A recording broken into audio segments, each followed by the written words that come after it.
Hello everyone, কি অবস্থা সবার? সবাই কেমন আছেন?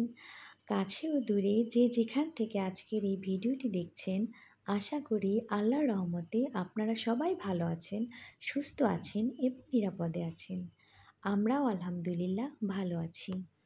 তো আমি সকালবেলা ঘুম থেকে উঠেই ১ কাপ কফি খেয়ে নিজেকে রিফ্রেশ করে নিলাম। আজকে আপনাদের সাথে কিছু অর্গানাইজ ভিডিও শেয়ার করব।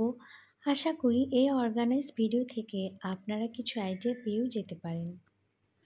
আজকে আমি আমার এই ছোট্ট কিচেনটার ছোট্ট কাউন্টার টপটা অর্গানাইজ করব। তো আমি মনে করি যে জায়গাটা আমি সাজাবো বা অর্গানাইজ করব, তার আগে দিয়ে প্রথমেই আমাকে ওই জায়গাটা সুন্দর করে ক্লিন করে নিতে হবে। একটা পরিষ্কার পরিচ্ছন্ন জায়গাকে আমি আরও সুন্দর করে ফুটিয়ে তুলতে পারি, কিন্তু তার আগে প্রয়োজন একটু বুদ্ধি আর একটু মেধা। একটু বুদ্ধি আর একটু মেধা খাটিয়ে আপনি চাইলে আপনার ছোট কিচেনটা আরও সুন্দর করে ফুটিয়ে তুলতে পারেন।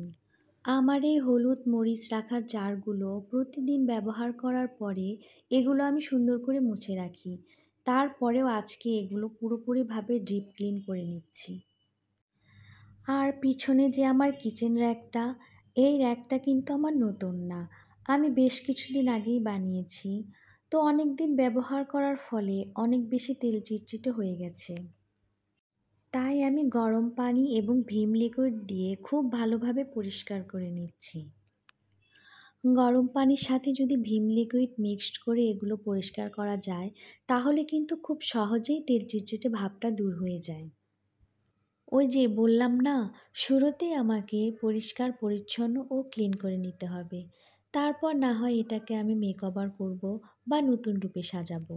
আমার এই কিচেন র্যাকটা যেহেতু চুলার পাশে, এই কারণে একেবারে তেলচিটচিটে ভাব হয়ে গিয়েছে।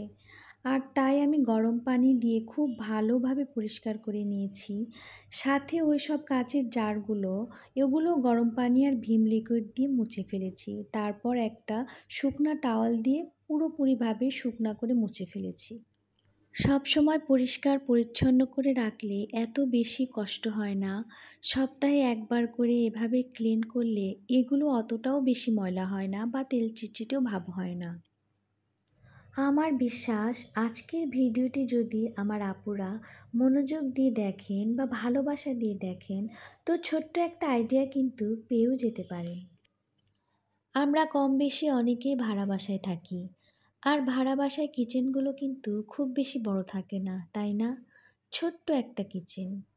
আর ছোট্ট একটা কিচেনকে আমি বা আপনারা চাইলে কিন্তু খুব সুন্দর করে সাজিয়ে গুছিয়ে পরিষ্কার করে রাখতেই পারি। মাঝে মাঝে খুব অলস লাগে, কোনো কাজই যেন হাতে ওঠে না। কিন্তু যখন অন্য কাউকে কাজ করতে দেখি, তখন কিন্তু শরীরে বা মনে আলাদা একটা অন্যরকম এনার্জি চলে আসে। জানি না আপনাদের কারো কি আমার মতন হয়? আমার কিন্তু হয়। আমি যখন আমার প্রিয় আপুদের ভিডিও দেখি, তখন আমার কিন্তু মন চায় যে ওই অর্গানাইজগুলো আমিও করে ফেলি। তো অলস মন, অলস মস্তিষ্ক। কাজ করলে কিন্তু মন ভালো থাকে, অলসতা দূর হয়ে যায়। তো এই কাজগুলো দেখতে যতটাই ছোট হয় না কেন, কিন্তু এটা করা কিন্তু অনেক বেশি জরুরি। তো আজকের এই ভিডিওটি আমার আপুদের কাছে কেমন লেগেছে, প্লিজ আমাকে কমেন্ট বক্সে জানাবেন আর একটা লাইক দিতে ভুলবেন না। আর আপনি যদি আমার চ্যানেলে নতুন হয়ে থাকেন, তাহলে আমার চ্যানেলটিকে সাবস্ক্রাইব করে আমার পাশে থেকে যাবেন। আমার এই কিচেন র্যাকটা কিন্তু খুবই ছোট, তাই ছোট র্যাকে আলাদা আলাদা করে জার রাখা কিন্তু খুবই কষ্ট। আর তাই আমি যেগুলো অতি প্রয়োজনীয় সেগুলোই এই র্যাকের মধ্যে রেখেছি। কিচেনে ছোট ছোট এমন এমন জিনিস আছে, সেগুলো কিন্তু আমাদের ব্যবহার করতে অনেক বেশি ভালো লাগে। নিত্যদিন সেগুলো টাচ করতে অনেক বেশি আনন্দ হয় মনে, বা গুড ফিল হয়। যেমন এইসব ছোট ছোট কিউট কিউট জার, এগুলো কিন্তু আমার ব্যবহার করতে অনেক ভালো লাগে। এবার আসা যাক এই র্যাকটা অর্গানাইজ করার পালা। আমি কিন্তু সবগুলো জার রিফিল করে নিয়েছি। এবার সবগুলো ধীরে ধীরে র্যাকের ভিতর গুছিয়ে রাখবো। যখন এই কাজগুলো করা শুরু করি, তখন কিন্তু ভীষণ বোরিং ফিল হয়।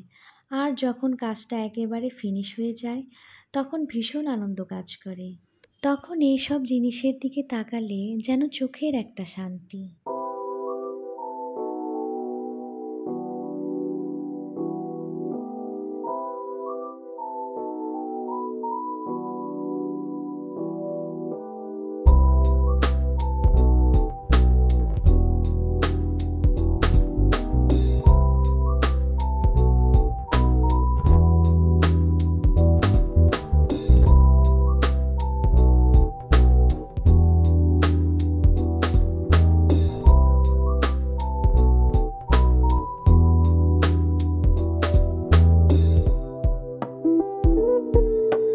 এখানে যে স্ট্যান্ডটি দেখতে পাচ্ছেন, এটা কিন্তু মূলত একটা ফলের ঝুড়ি ছিল।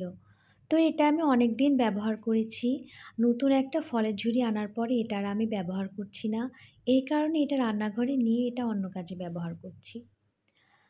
আর গ্যাসের চুলাটা যেহেতু আমাদের প্রতিদিনই ব্যবহার করতে হয়, এই কারণে আমি প্রতিদিনই রান্নার পরে গ্যাসের চুলাটা সুন্দর করে ক্লিন করে রাখি। যেহেতু আজকে আমি সব কিছুই ক্লিন করেছি, এই কারণে চুলাটাও আজকে একবারে ডিপ ক্লিন করে নিলাম। আর ওইখানে যে জিনিসটা দেখতে পাচ্ছেন, এটা কিন্তু একটা স্পুন হোল্ডার।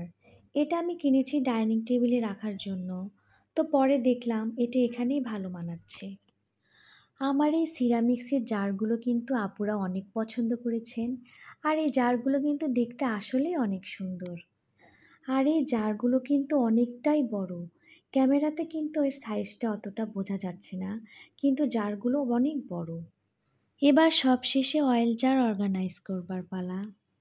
তো এখানে আমি 3টা অয়েল জার রেখেছি। আর এই অয়েল জারের ভিতর আমি সরিষার তেল রেখেছি। এই অয়েল জারটা কিন্তু আমার অনেক আগেকার এবং এটা আমি প্রথম কিনেছিলাম। আর প্লাস্টিকের অয়েল জারের একটাই সমস্যা, এটা দীর্ঘদিন ব্যবহার করতে করতে একটা ঘোলাটে ভাব চলে আসে। এটা অনেকভাবে ক্লিন করলেও আগের মতো পরিষ্কার দেখায় না। আর এই কাচের ছোট ছোট অয়েল জার দুটি, এই অয়েল জার দুটি কিন্তু আমার খুবই পছন্দের। থাকে না মানুষের কিছু ভালো লাগার জিনিস।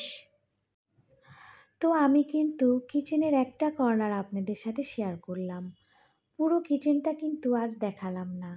পরবর্তীতে আমি আমার কিচেনের পুরো একটা ডিটেলস ভিডিও আপনাদের সাথে শেয়ার করব।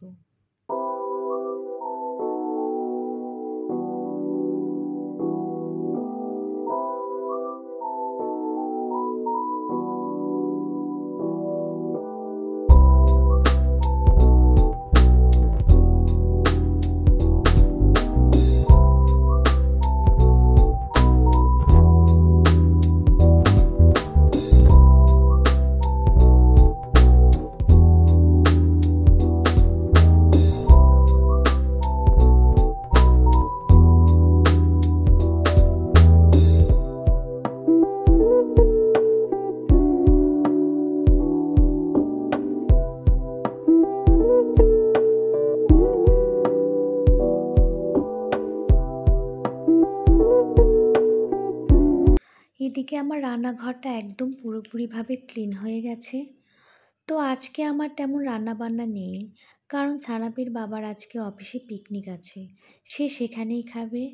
তো সুযোগ তো একটা পেয়েছি, রান্নাবান্নার ঝামেলা নেই। সুযোগ পেলে কি হবে, নিজের তো খেতে হবে তাই না?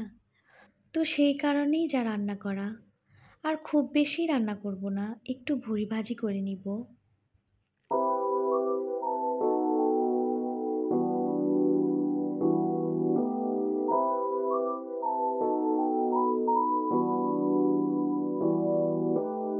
আমি এই ভুড়ি ভাজির মধ্যে সবসময় একটু আলু দিই, কারণ আলু দিলে আমার এটা খেতে অনেক ভালো লাগে।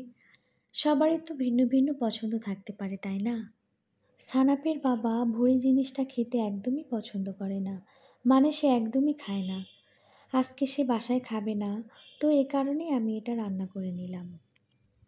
সে যেহেতু এটা পছন্দ করে না, এই কারণে আমি তার সামনে কখনোই ওই জিনিসটা রান্না করি না।